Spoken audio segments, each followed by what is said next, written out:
Debout Congolais, unis par le sort, unis dans l'effort pour l'indépendance.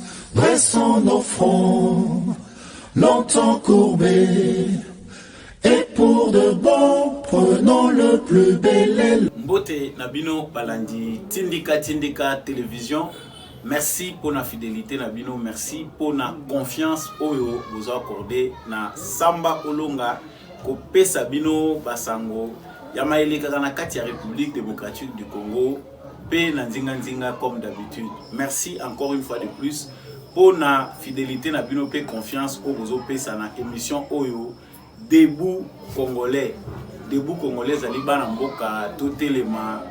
Vraiment, le monde a bendé na biso pour être bendé lango ekweyate. Na mesana toujours koloba avec fierté que Samba Olonga Mukili ozalaka balance. Il faut qu'on ala du bon côté parce que ma beto malamu to salaka et rattrapaka biso kaka. So ko échapper na contrôle la justice à Mukili. Yanzambe ko échapper na contrôle nango ata mukolo mon côté. Merci. Na papi Kelly, merci na refrain qui sombe ba kolo tindika télévision après ça biso opportunité to présentaka émission oyo na tindika télévision vraiment bozolanda biso ebelé à travers le monde ozala na mbandaka ozala na Kolwezi to na Likasi ozala na Allemagne ozali na Italie na Nice ou bien na Suisse ozala na Hollande ozala na États-Unis vous êtes dans les 5 continents moyens tanga ba ville na bino nyonso ezate.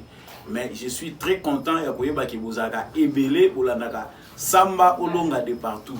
Na sali vraiment voyage oyo à travers le monde pour na ko souhaiter bino les bienvenus na katia émission oyo ndenge to mesana kolanda ngo comme na momesano. Actualité na biso politique ezali dominé na ba propos tenus et pas ya Gilles Alingeti, inspecteur général ya finance. Azalaki invité na forum moko na États-Unis d'Amérique pour na kolobela na Italie investissement pour na cadre ya République démocratique du Congo. Mais ba propos ye atenaki na États-Unis et c'est pelisaki ba congolais et c'est pelisaki pe ba congolais mususu te. Ba mususu ba lobi que ba propos na ye ezali discourtois, ba propos na ye ezali ko indigné batu o bazali ko souffrir na est à cause ya guerre. Par rappel, tu dis que non, Gilles Alingeti alobaki na ba propos na ye que il n'y a pas de guerre en République démocratique du Congo, mais il y a de l'insécurité. Au Congo, tout est calme. Bato bako ko investir na bango na Congo, il rassurait les Américains. Malobanaye et c'est pelisaki bato mususu te. Gilles Alingeti azaki na raison, topé azalaki na tort. Est-ce que Gilles Alingeti na ba propos na ye azaki une intention à nuire? C'est tout au long de cette émission de vous découvrir la vérité ni ni penda solo le kamaki pe ni ni koleka lisusu poto moni Gilles Alingeti azongeli maloba na ye pona ko éclaircir koloba que ezali na bato oyo animé de mauvaise foi baza ko exploiter maloba na ye na ndenge ya mabe na contexte oyo ezali ya ngote. Actualité na biso ya mibale otoko lobela toujours na cadre ya émission oyo Debout Congolais ezali que président de la République akitaki na Grand Katanga, espace Grand Katanga zaki na Lubumbashi pour na kende kolobela ma Italie cohabitation pacifique. À titre de rappel, tu dis que premier ministre a précédé qui est pour na komeka déjà ko sangisa toutes les couches de la société, ba dignitaires kolobela bango ma matali cohabitation pacifique. Mais président de la République akiti yemoko na Katanga. Apport nango ezali nini descente ya président de la République et coproduire nini par rapport à la réalité oyo ya ba intention tribale topé aussi ya ba haine tribale na espace Grand Katanga. To ce qui s'appelle bongo na élection ya professeur Mbata na comme vice-président ya Assemblée nationale en remplacement ya Jean-Marc Akabound. Est-ce que ezali méritocratie? Qu'est-ce qu'on peut attendre du professeur André Mbata? Tout le monde peut que score au Yazu ou bien vote naïe, ils allaient vote moko spectaculaire. Sur les 430 quelques députés, Oyo, Bakendaki ko voté 405 bandimi que professeur Mbata Azala vice-président de l'Assemblée nationale. Et comme aussi, comment les kabilistes vont s'accorder pour apporter soutien à professeur Mbata ou Azali, candidat issu de l'UDPS. Je vous souhaite les bienvenus dans la émission Oyo Debout Congolais. Nous avons des bandeli. Tout le monde a dit que Simba Bendel na biso po ikoyate o sepela na émission Oyo. Ba numéro ezawana benga biso. Mettez la main dans la pâte pour que cette émission puisse encore mieux vous servir.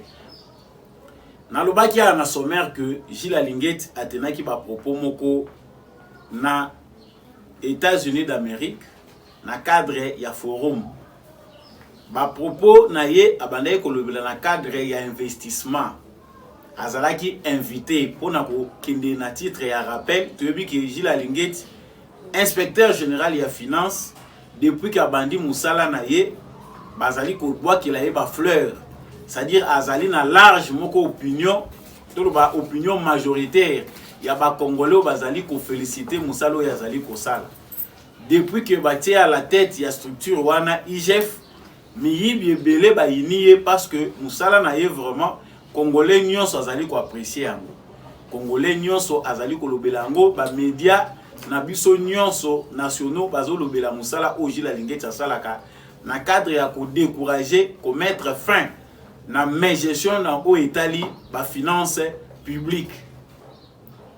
Mais écho ya Moussala ya Gilles Alinguet et souki kakate na territoire national. Gilles Alinguet a sali pe écho na niveau international. Ba observateur nyonso bazali kota la gouvernance ya Félix Tshisekedi depuis qu'il a accédé na pouvoir. Pendant 3 ans naé bazali kota la ba indicateur ya bonne gouvernance. Bazali kota la ba structure eza ko accompagner ba bon ministre, batu oyo bazali ko comprendre vision naé. Et c'est de là qu'on a compris que Gilles Alinguet azali pe homme phare ya système Tshisekedi, ya gouvernance ya Félix Tshisekedi. Et c'est ainsi que les médias ebele internationaux comme pe ko s'intéresser à l'actualité wana pona ko lobela likambo etali Gilles Alinguet. Forum oyo uti ko kende na États-Unis ezali premier forum te. Akendaka déjà baza ko inviter na ba forum ebele ba mususu a titre ya ko kende kozwa ba formation ba mususu a titre d'information. Mais forum oyo ya ke in États-Unis ezali forum moko sur les investissements. Ma bengi saki po ya ko lobela pe makambo etali investissement na kati ya République démocratique du Congo. Na bae ba benga kiye bazalaki na intention na bango. Bae baki ke bayoka pena na monoko na ye comment il va peindre le climat na kati ya République démocratique du Congo. Ameka pe ko expliquer na ba investisseur oyo bazali na désir ya ko investir na Congo que Congo ezali pays moko ezali na ba possibilité ezali na lelo investisseur soka yé ko investir na Congo a rassurer bango ou pas soki investissement na yé ko bunga te ki akozala en sécurité. C'est dans ce cadre là. D'ailleurs maza ko inviter bino avant to banda ko analyser yango. Bolanda bino moko ba propos ya Gilles Alinguet. Soyez-en rassurés. Be assured. Nous n'avons pas la guerre au Congo. We're not during the war in the Congo. Nous voyons la guerre à la télévision. We watch war on TV. Nous sommes à Lubumbashi, à Kinshasa, à Mbandaka, dans les grandes villes. Nous n'avions jamais vu la guerre au Congo. You can be in Lubumbashi, in Kinshasa, or any big cities in the Congo, and we've never seen war. Donc c'est une situation à plus de 2000 km des institutions. So it's a situation that is happening really far from all the big Dans des zones institutions. isolées. In some isolated zones Qui sont riches en minerais en or. that are really rich in gold. Et qu'il y a des groupes terroristes, des groupes armés qui opèrent pour exploiter illégalement les minéraux. And we have some terrorists always there trying to steal and work on the illegally. Et On all the, actuellement, and right now, le président de la République the president of the et le country gouvernement de la République and all his teams se sont investis depuis plusieurs années, depuis plus de 3 ans, fortement are really invested since about 3 years pour réduire cette situation d'insécurité. to work and stop that Et unsafety. nous réalisons des progrès énormes. And so far, we've seen the fruit of all the works. Même ceux qui vivent à Goma, Even the people living in Goma, à près de 600 km de là où il y a l'insécurité, in about 600 kilometers from where ils the sont war en is, totale sécurité. they're really in safety and peace. Je voudrais donc que vous puissiez comprendre I would like you guys to understand qu'il fait safe de venir investir au Congo. Il n'y a pas de guerre, il n'y a pas d'insécurité. that I can tell you today it is safe to come and invest in the Congo. There's no war and there is no insecurity. Nakanti bouti kolanda Gilles Alingeti ba propos na ye eza ba propos moko te alobiango soit na monoro moko oyo bato na planète Terre bayoka kate. Pour ceux qui ne comprennent pas en français na lingala Gilles Alingeti alobi na mboka na biso guerre ezali te. Mais tozali na insécurité po ezali na groupe ya bato ba individu oyo pona kopier ba richesse ba sepeli kosimba mandoki pour créer insécurité pour basa la pillage na bango. Mais na temps normal ba ville nyonso ya République démocratique du Congo eza nango na kimia. Etant azotanga ba ville tozali na ba province na ba chef lieu nango. Tumoni ba ville nyonso o ya Congo esika te ville moko balobi ke insécurité ezali. Deuxièmement, atali si pete guerre boyoka na Congo, même biso pe na Congo, totala kangoka na média, toyoka kangoka ka na bilili, guerre ezalaka nango te. Ba propos wana batu ebele ba interpréter ngo na manière na bango. Toza pe na ba spécialiste ya cadrage na des informations, c'est-à-dire bato yo musala na bango, ezalaka kozwa ba information moto ko placer ngo hors contexte nango.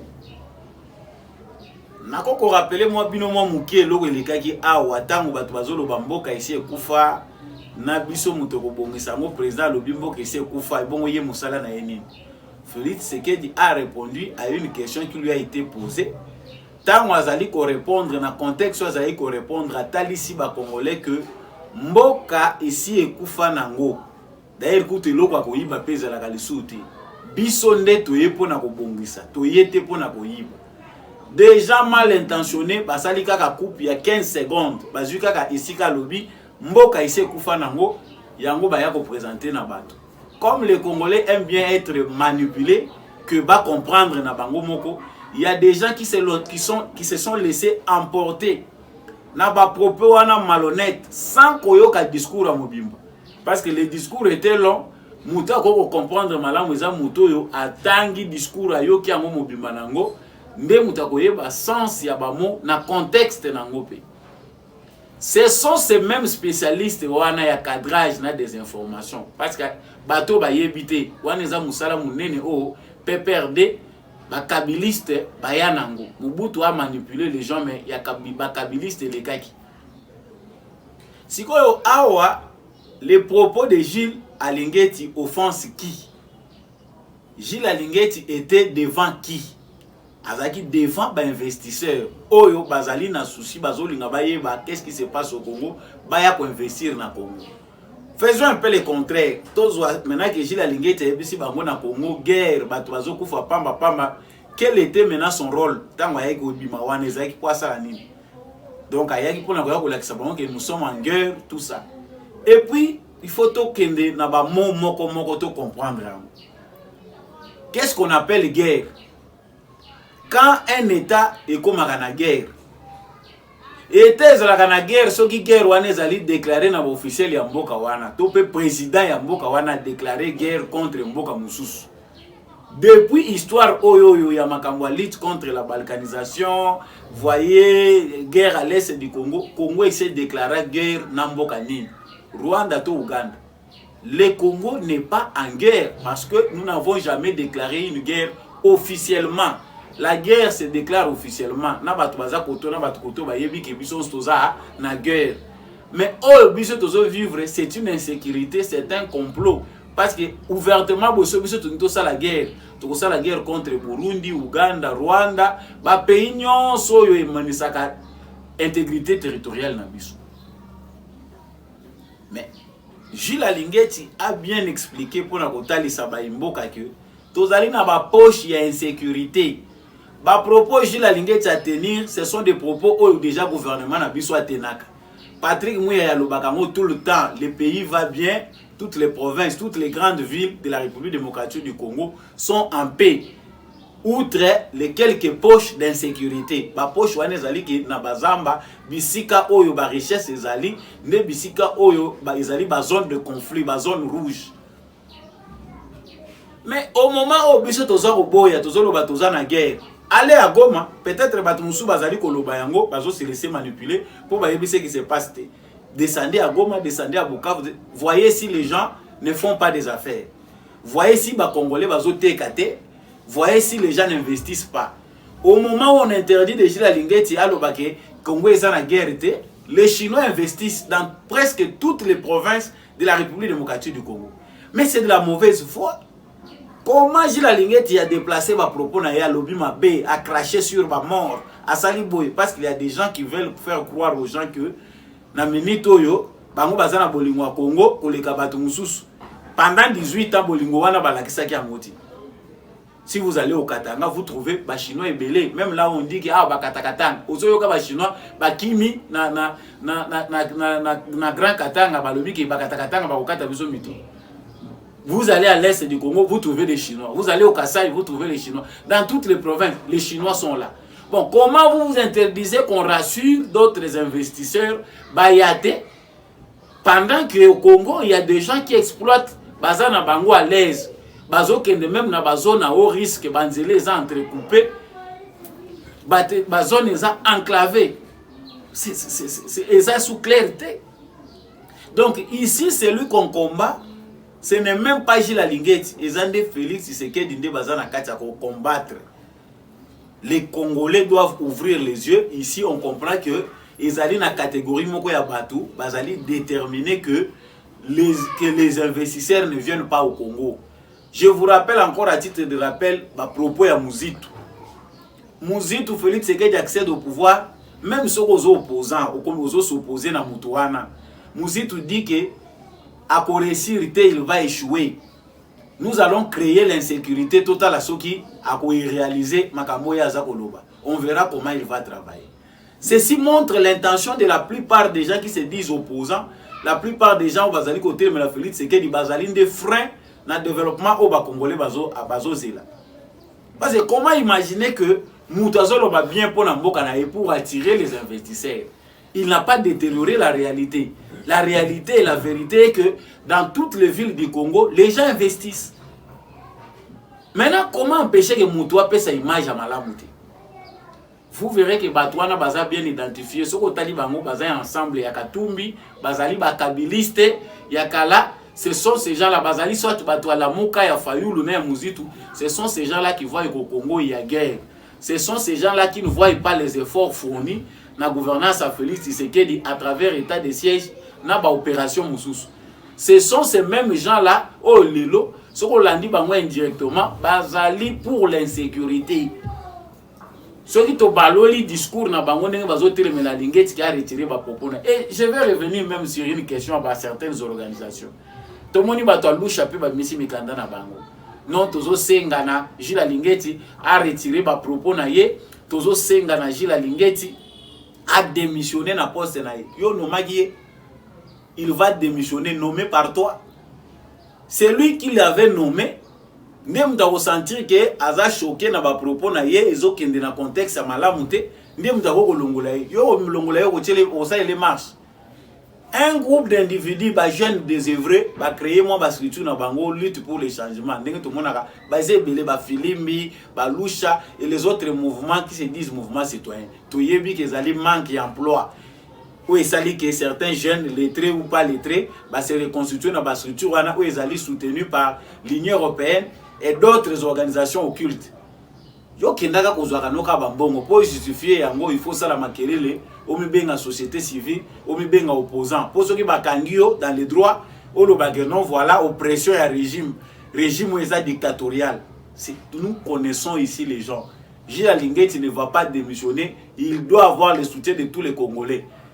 Et là, on part sans parti pris pour décortiquer Makambo clairement. Gilles Lingeti n'a pas tort. Et puis, Gilles Lingeti, il ne faut pas se redire pour expliquer Bazobati. Les Congolais normaux ont déjà compris.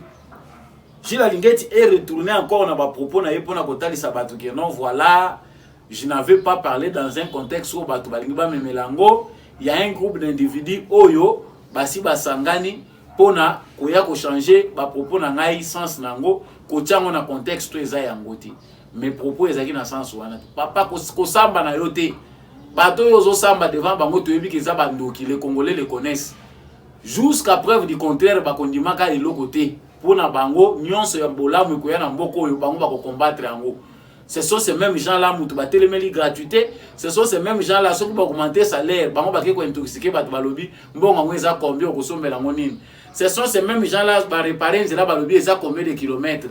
Ce sont ces mêmes gens là qui n'accepteront rien de bon et ya na Congo. Toyebi déjà basi basangani na 18 ans. Ils savent la responsabilité na bango, qu'ils soient d'ensemble de Katumbi na batunaye baza ko entourer, qu'ils soient d'autres partis politiques au baza la muka ya Fayulu bazana, ils participent au bilan ya Joseph Kabila il y a 18 ans. Donc pas de confusion dans makambo itali Gilles Alingeti, non des propos la guerre de l'Est, nous ne sommes pas en guerre. Nous sommes victimes d'un complot bande kona biso moko to benga bango bazoba. Parce que se pela ki bazala na basi ebele, se pela ki bazala na ba immeuble na poto, batonga ba villa, bande kona bango to koma lokola ba esclave devant des petits pays comme le Rwanda. Ce sont les Congolais qui ont validé les complots. Oh le comme si biso par terre ndenge to komi. Maintenant quand on fait de tout pour na ko redorer image ternie ya mboka na biso, batunsu baza ko continuer ko garder biso to sala na image wana ya mabe. To si to yebi bino so balobi bandoki. Les gens qui manifestent pour dire bah fingi biso bandoki souvent ils la kabango bandoki wana parce que muto azo se sentir na touché té choqué té likamwa netaliété. En français on dit qui se sent touché connaît l'affaire. Balobi bandoki bandoki bango moko bakoyamba sans que bino bo identifier bango. Ils vont eux-mêmes recevoir ces problèmes là. Deuxième information na lobai ko kana pona ko silisa makambu ya Gilles Alingeti. Nazongi na makambu ya président de la République. Na makambo ya tribalisme. C'est vrai, toko kolobela tribalisme était dans sens auto komi kolobela ngo lelo. Parce que depuis histoire où bandi makambo ya tribalisme, lelo to komi kolobela cohabitation pacifique entre les différentes cultures. Ça fait très mal. Makambo ya tribalisme au côté bandi jeunesse nango na Congo, ezaka ba politicien mutu bazaka la base, il y a division. Il y a différentes tribus dans la République démocratique du Congo. Ce qui se passe plus Katangé, au Roland de la Bango, na source na Bango, au Komona origine ya Katanga. La plupart, Makambo na Zolo Babo Verfiango, ceux qui se disent souvent Katangé, l'identité katangaise, ne sont pas des originaires katangais. Ne maîtrisent même pas l'histoire de la République démocratique du Congo. Baye Biangote. Ma province a d'abord né bakata yango, surtout la ba province on bakata. Est-ce que avant 1800 ezaki ndenge nini? Tant tu es baye belge atie ya colonisateur. Mobutu pas ya kaboli ba province na ndenge na ye. Mais si les Kassaïens vont là-bas historiquement, c'est leur terre. Ils ont mabela ancêtre na bango. Parce que nous basons seulement sur configuration à l'élo. Le président de la République va pour un problème qui existe dans les cerveaux des gens mal intentionnés. Batu Oyo, baza déterminé qu'il faut qu'on tire corde tribale pour faire prévaloir l'intérêt na bango égoïste. Tango Dominique Munongo, mwana ya Godefroy Munongo, atenaki ba propos na ye tribal contre les Baluba. Ezalaki te ba propos na ezalaki issu te na bitumba o biso to monaki na TV Katanga zo bunda na Kassaïen. Tout le monde, tout le monde a bitumba na te. Andeo ka makambo elekaki dans le passé. Mais Dominique Munongo a tenu ses propos. Ba politicien bazu ango ba yambi. Ba o bazo soutenir, ba o bazo contredire. Est-ce que ce sont des Katangais qui disaient cela? Tout le monde peut ba député ba lobby ba électeur na biso bazali en insécurité parce que maré wana exode eza ko continuer en masse ya ba Kassaïen ezocha ba mal à l'aise. Ils ont continué à intérêt là-bas. Avant la côte d'analyse à descente à président de la République, tous les Kassaïens qui vont au Katanga ne s'installent pas au Katanga. na sala qui émission moko na olobela makambo wana le Kasai est au centre. Ba province mususu ya République démocratique du Congo baza frontalier na ba pays voisins. Soki yindi na province na bango bakataka bakoti na pays voisins. C'est qui soit Kinshasa, court vite à Brazzaville. Ou bien ba mususu bakendaka na nzela ba Congo ba Angola. Ceux qui sont à l'est du Congo bakendaka na Rwanda, Burundi, Ouganda.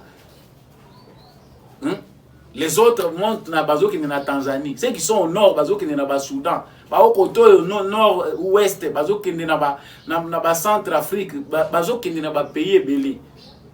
Les Kassaïens pour sortir de l'endroit où il est, surtout que province soit les enclavées, il va sortir par d'autres provinces.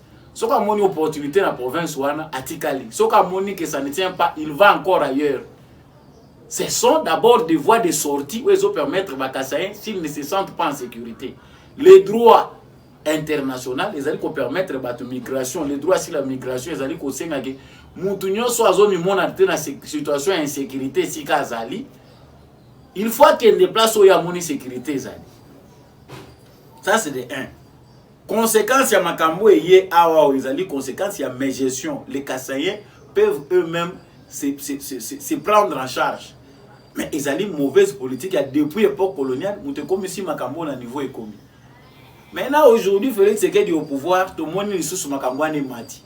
C'est que bateau va télé la Kabalouba et Zaka Bakatangé. Parce qu'avant, la conférence nationale souveraine, tout le monde va piéger au Salema. Pourquoi? Parce qu'un moulou va premier ministre. Ba massacre Salami. Toujours les politiciens. Hollandais li bango nationalité douteuse. Ba origine na bango bazo pesa ba identité mususu soko ke sur terrain ou bandi ko luka le ba yeke o luki soki ba nini o bazo luka kuna okuti epe atakuna ti. Mais ce sont ceux qui sont fiers de se prévaloir na identité katangaise o ya bango euta na mopepe soki euta wapi. Les Katanga combien de tribus? Parce que tous en a 430 quelques. L'espace grand Katanga, vous savez, il y a combien de tribus? C'est là où les gens ignorent. Diversité au Congo, ils en ont la faiblesse, c'est une force où ils ont accompagné. Maintenant, le premier ministre Azalaki déjà a balisé chemin. Atiki Nzela, président de la République, peut acquitter Kuna na terrain. Parce que nous savons que c'est une manipulation politicienne. Ils allaient loko ils ont eu na batouté, batumoko ba cohabiter pacifiquement. On dit que même temps on va casser un nyonso bakendaka bazonga kana ba 91 92. Il y avait d'autres bamususu batikala à cause de bonnes relations au bazalaki nango na bato bazalaki nzinga na bango. Bamususu pe ba changer ba kombo. Toke ko landela nyonso te, ils sont encore nombreux bamususu batikala kapé. Ils ont été protégés par ce qu'on appelle aujourd'hui Katangé. Ils sont là. Les présidents de la République se déplacent tout le monde balobi pour une cohabitation pacifique, un forum, tout ça. Les Congolais entre eux n'ont aucun problème. Ce sont ceux qui se disent politiques.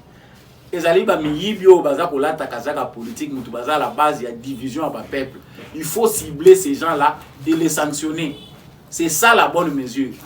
Dans le mission, le président de la République va descendre pour parler à des gens pour appliquer les cambos dans le bon sens. À l'Ukakimia, il ne faut pas corrompre. Il ne faut pas payer ses postes. Il faut avoir une relation intérêt avant les cambos, ils ont un intérêt général. Avant le président de la République a quitté. Est-ce que bateau va comme benga ba leader Katangé bango mon côté ba ko tenir ba propos tes responsables bino moko nanu na sens na bino bolobi nous condamnons cette attitude là pour payer sur orientation. Mais pour savoir que la plupart sont concernés dans cette aventure Katumbi a ça pesi bango bambong pour semer la cacophonie. Yoza Congolais, tu te laisses corrompre par un étranger. Nous le disons étranger parce qu'il n'a pas les origines congolaises. Mais ce sont les Congolais, des pères et des mères, qui acceptent l'argent de quelqu'un qui n'est pas autochtone pour manipuler la bango, bakende ko soutenir na manipulation na bango ya fil tribal.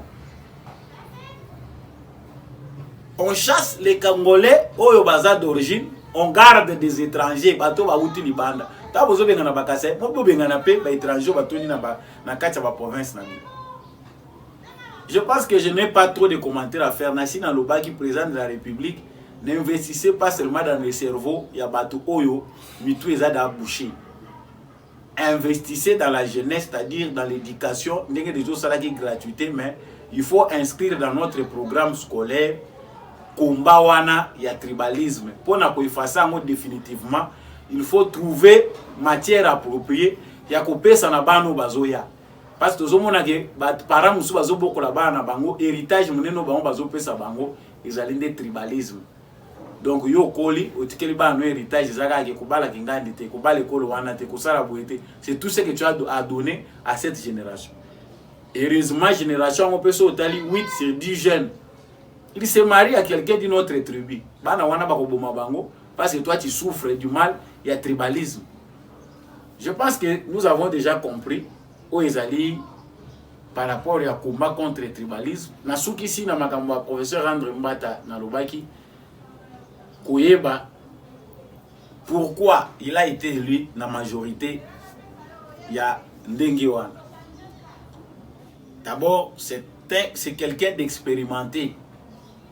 Batubele balobaka na IDPS ba professeur Bazate na IDPS non André Mbata est connu, c'est un professeur. Il est célèbre, a participé dans ma réformes électorales oyo azana makambo belé oyo azako participer, c'est un constitutionnaliste. Il a été choisi pour remplacer Jean-Marc Kabound comme ça le dictature pour la négocier compétition. Ceux qui va comme 13 le roi tout le monde qui na ba gouverneur au lobioté na IDPS des ordres des alliés. Ce qu'on va s'arranger ba misi candidat moko au lobio dictature pour na ni bateka moko il faut batia belé. Non, ezaki côté à IDPS ba PC candidat na bango après concertation ba trouver que il faut bâtir André Mbata. Deuxième question dans le bagi to résoudre awa pona ko sukisa nango ezali que pourquoi bande kona biso mususu ya FCC ebele bandimi bango nyonso bake ko cha ba voix na bango pona André Mbata. Est-ce que ça peut candidat na bango? Est-ce que c'est pelisi bango? Qu'est-ce qui s'est passé enfin? Donc ba mususu ils allaient peut-être baseli que va désirer na bango va répondre ango ou bien et vous allez en tout cas pour les gens du FCC ou basali ango et belé basali ango balobi que ça exprime mon républicain, c'est-à-dire on te peut appuyer na parce que tu veux que sans ou avec l'appui il y a ba kabilisto ba ke ko chaba mokolo to na bango kuna Mbata André Alinaki Alekanaeka comme vice-président de l'Assemblée nationale, c'est-à-dire la plupart déjà des gens qui ont vu ça, bah trouver dans bango que c'est la même chose. Au voter, au tcha oui, au tcha non, la majorité de l'Union sacrée va déjà porter ses candidats parce que c'est un candidat unique. Ça c'est la première impression. La deuxième impression, c'est que tout le monde n'a pas de qu'on a vu sur Mova, Banani, Oyo, baza menacé d'invalidation. Par exemple, si le roi Boyaka, bozo futa bino ba salaire, bozo ke nekozwa na ba banque. Mais bozo sa musala te to ko invalider bino nyonso ba absentéiste bazongi wana bango nyonso ba ye kozonga na kati pona kolakisa que nous sommes présents à l'hémicycle congolais. La muka, ce sont des choses qui nous éduquent de comprendre que nous avons des gens qui nous prennent pour des idiots, ba imbéciles, pour excuser ma terme, mais c'est comme ça que bango baza ko considérer ba congolais. Mutu avandi na ya sala ka musala te mais azozelaka azwaka salaire. Après ça moni ngonga ya vote koki ngonga ba élection koki azongi na ba mungwa azongi na ba biloko ya kopesa bino.